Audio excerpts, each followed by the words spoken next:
It is the case as of now, but I know this is just the beginning of the transformation process. And I would want to assure Ken that none of these faces will be in the presidency. Possibly none of them will be on the ballot come 2027, but him and I will vote for the same person. So we wait and see. Fred, this country is going through a transition, a political transition. For far too long, we've had politicians coming together and trying to decide the fate and play the card on who is going to be voted for or voted against. And we have even seen the current president try to pit the Rigiji, whatever, followers as the opposition. But we know the real opposition of this country is the people of Kenya. This is when the revolution of the Gen Zs took off. As of June 25th, this government stands illegitimate. It lost legitimacy. And therefore, what you see is a scrambling of these politicians who are feeling threatened and trying to come up with a political home. And that's why everything they're trying to do now is to consolidate their little following that they think they do have.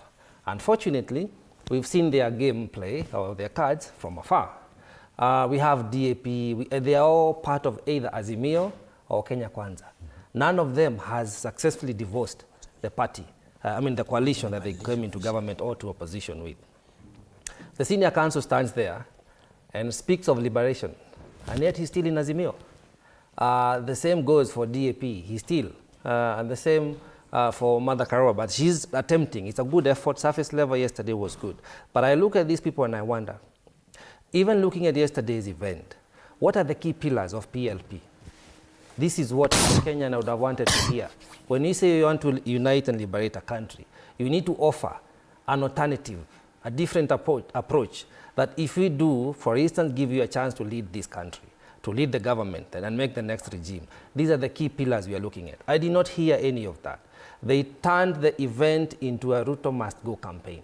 It is only one person, Jimmy Wanjigi, I had ask, after Ruto goes, what next?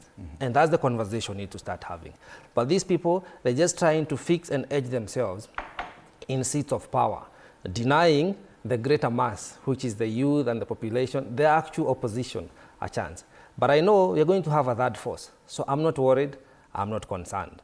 This is just a transition, a process. They have to mourn and grieve.